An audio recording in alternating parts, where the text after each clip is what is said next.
Mother's Day.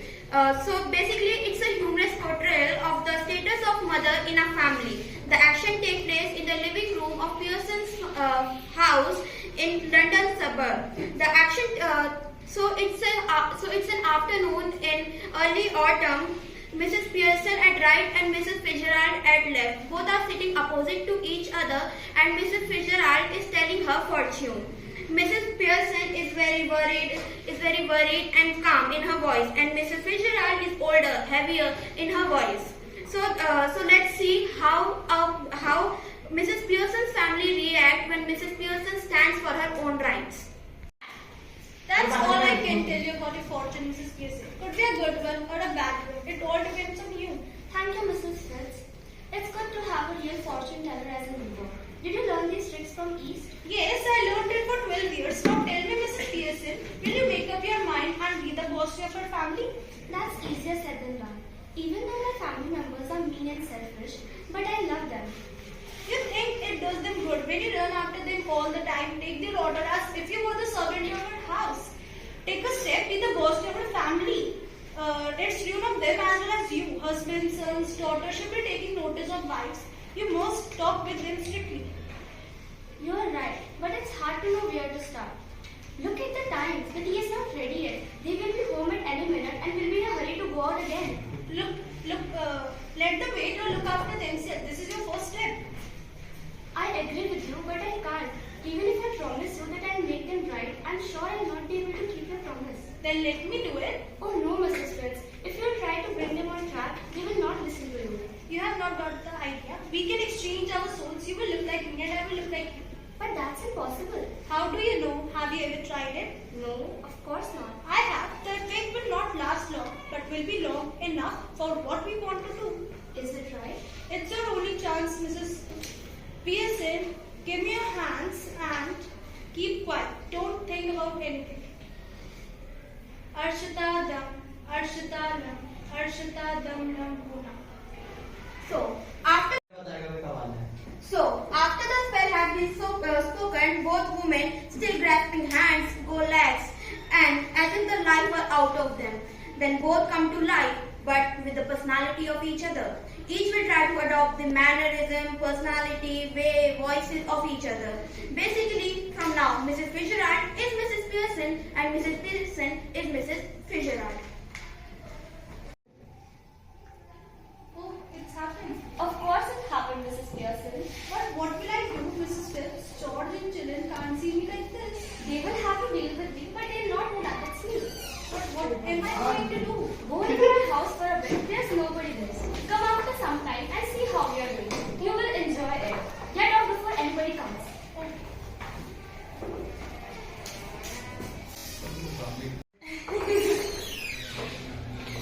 Hello mom, tea ready? No. Why not? I couldn't bother. Are you feeling off mood or what? Never felt better in my life. What's the idea then? Just change. Well, snap it out. I haven't enough time. I have plenty of time. Maybe, but I don't have. I'm busy night to night. And did you have put my things out? Can't remember. I doubt it. Now look, in this morning you have promised me that if there were any mending required, you can check out. Yes, well I've decided. I don't like mending. What's the way are you talking? What would happen if you all talk like that? You all do talk like that. If there's something you don't want to do, you don't do it. Now just the thing is, I've joined the movement. I don't get this mom. What's going on? Changes. You look terrible. I wouldn't even wear this face for Charlie's pens. Oh, shut up about Charlie's pens. And I'm not ready yet, just dressing. And if I do look terrible, it's your fault. You made me cry. Why? What did she do? Never you mind. Have any stuff left in the kitchen? Maybe one or two, but I don't think you need it now. And what? For what? To drink the lot. Has she been like that with you too? Yes. Well, I'm glad that it's both of us. I thought I had done something wrong. I couldn't believe my eyes when she's smoking and playing cards. I asked her if she was feeling off mood or something, but she wasn't. She's suddenly all different, and that's what made me cry. It was not what she said, but the way she said and the way she looked. She was saying to me, Do you think she couldn't have hit herself with something? did you mean she got crazy? No, she must have concussion. Sound far-fetched. Well, she herself a far-fetched. If she is going to be like this when dad comes. You two are always talking about being grown up. Why don't you both try once to be adults? Can't we laugh now? Yes, if it's funny. Go on, tell me, make me laugh. You know, Mom, you never understand our jokes. I was yawning at your joke before your poor Doris. What's making you talk like this? Have you done something wrong? Nothing. You just come in and go out and make me work all day. Look, if you wouldn't get my tea ready, then I will find myself something to eat. Why not? Help yourself. It's not fair. I have been working all the day. Same here. 8 hours a day. Yes, 8 hours a day. And you remember it, don't forget it. I've also done my 8 hours. That's different. Of course it is. It was, but now it isn't. I will work for 40 hours per week and see when I will go on week off and weekend. Mummy, you are mean you are going to do nothing on Saturday and Sunday? No, I'll not go that far. I might do some little work, but of course, I would have to be asked very nicely and thanked for everything. I might go out for weekend. Go out for a weekend? Yes, why not? I'm stuck here day after day, week after week. If I don't need a change, then who does? But where? And with whom will I go with? I'll do that. You are not supposed to ask that. That's different. The only difference is I'm a lot older and better be able to look after myself. So it's you who should do the asking. Did you fall or hit yourself with something? No, but I'll hit you with something if you don't stop asking these silly questions. Oh, this is awful. Stop crying. If you are old enough to go out with Charlie Spence, then you are old enough to behave properly. Hello, what are you crying about? You'll see. She say you will see. What does that mean? Yes, you better ask her. Oh my god, you are drinking sour at this time of the day? Why? What's wrong with this time of the day? Nothing, I just have been seeing you first time doing this. But I don't like surprises. Well, you're surprised by me after a very decent time. Yeah, I don't like surprises and I forgot to tell that I don't want tea at this time of the month. No problem. There isn't any. You mean you didn't meet any? Yes, and see, it turned out to be a good thing. That's good. But what if I want some? Oh my goodness. Listen to this man who's just annoyed by not getting a cup of tea which he doesn't even want. Ever tried this at club? I don't understand what are you talking about. Go to the bar and tell them that you are annoyed because they don't pour the beer in your glass which you doesn't even want. They will laugh at you more than they do now. They think you are very slow and pompous. They call you Pompey Oppy Pearson. And I always think about why you always leave your wife alone at home and go out to a place where they all make fun of you. What are you talking about? They never laugh at me. Hey Sid, you have been gone to club with me at least once. Tell me, do they call me Pompey Oppy Pearson or make fun of me? Well, Dad, I'm afraid to say this, but yes.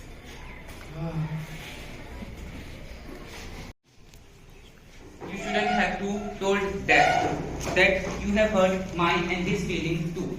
Sometimes it's good for people to have their feelings hurt after knowing the truth. The silly old bag from the next door has come. Don't you want her here? Certainly I do. Ask her in. Okay then. Come in, come in. I just came to see if everything's alright. No, it's not. You better be quiet. Everything's alright. Why should I quit? Because I told you to do so, you silly spoiled young pycam. No, don't scold that like him. Mrs. Fitz, sorry, Miss Pearson. Mr. Cyril Pearson, to your please, Mr. Fitzgerald. What's going on here? Nothing much. Just doing what you have done earlier. Is George home? Yes, and I told him what people think of him at the club. Oh dear, I wish you had not told him. Well, just wait. They'll do whatever you want after some time. Mark my words. I suppose Miss Fitzgerald.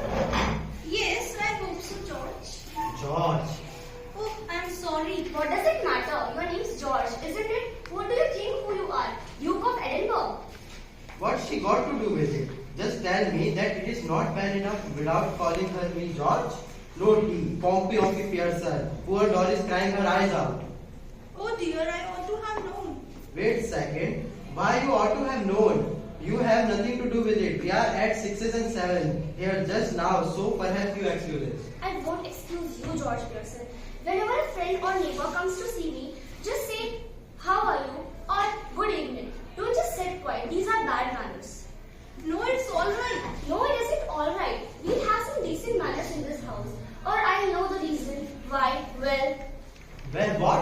Why don't you go to the club? They are waiting for you, wanting to have a good laugh. Go on, don't disappoint them.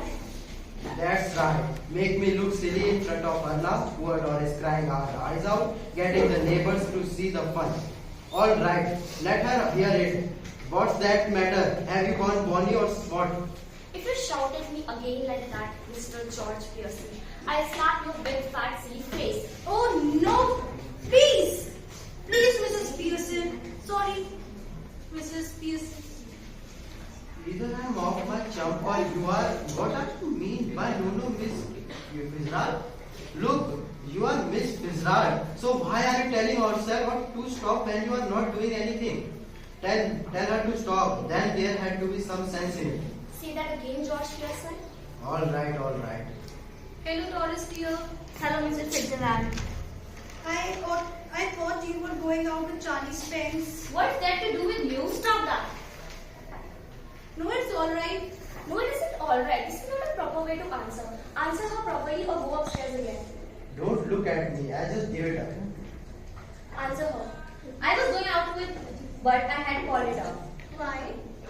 My mom had spoiled my mood and said, "He's got bug teeth and how wicked." Oh, you shouldn't have said that. I'll manage my family. You manage yours. Tinkling her up. Are you Annie? They are waiting for you, George. Don't forget. And don't you start crying again, Doris. That's enough. Quite enough. And listen, you too. I want to talk with Mrs. Fitz. Sorry, Mrs. Pearson. I will let you know when we are just finished. There is something only I can deal with it. I'm glad somebody can, because I can't. Mrs. Fitz, you can exchange our souls now. Why? If has gone for enough, I can't see. They are mischievous and I can't bear it. A bit of more would do them good. Making a great difference already. Now I can't stand any more of it. I really can't. We must exchange our souls back. Well, if you insist. Yes, I do. Please. Quiet now, relax. Arshadalam, Arshadalam, Arshadalam, Gona. Now, they have exchanged their souls back. Now, Mrs. Fitzgerald is Mrs. Pearson and Mrs. Pearson is Mrs. Fitzgerald. Well, I enjoyed that. I didn't. Well, you ought to have. Now, listen, Mrs. Pearson. Don't be soft. It will always all have been wasted. I try not to, Mrs. Fitz. They have not had as long as I would like to have given them. Another hour or two rough treatment might have made it certain. Mrs. Pearson, I'm sure they'll do better now. And although I don't know how I'm going to explain. don't you start any explaining or apologizing or you are done for. It's alright for you, Mrs. Fitz. Although, after all, they are not your husband and children. Now, you listen to me. You admitted yourself you were spoiling them and they didn't appreciate you. Any apologies, any explanation and you will be straight back where you were. I am warning you, dear. Remember. Now and again, to suggest you might be tough with them if you wanted to be. And it ought to work. Anyhow, he tested. How?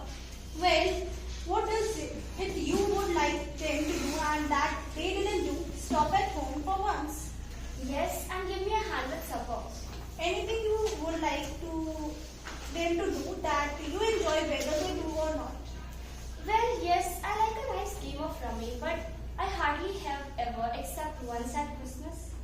That will do them, but remember, keep calm or you are hacked. Boy, you can come in now, but remember, I'm just off. Let you enjoy yourselves. Yes, Mother. Seeing that you don't want to go out, I tell you what I thought we'd do. Remember, No objections, I hope. No, mother. Whatever you say. I thought we'd have a nice family game of rummy, and then you children could get the supper ready while I have a talk with the father. Suits me. What about you two? That's all right. Well, What? Speak up? Oh, I think it would be lovely. Goodbye, Mrs. Fritz. See you again. yes dear, night all. Goodbye, Mrs. Fritz. Have a nice time. So, as you have seen, Mrs. Fitzgerald is now smoking, drinking, and when Doris hands her a dress and asks to iron clothes, she refuses and insulted her boyfriend too. And Doris starts crying. Cyrus enters and asks for a tea. She refuses this too and advises him to prepare for himself. Mrs. Fitzgerald makes it very clear that she will not work on weekend and will enjoy her weekend with her friends. Now George then enters and surprises to see that she is drinking, her wife is smoking. She insulted her husband too. So we can come to the conclusion that we all should respect, care and help our mother for all the hardship she does for us.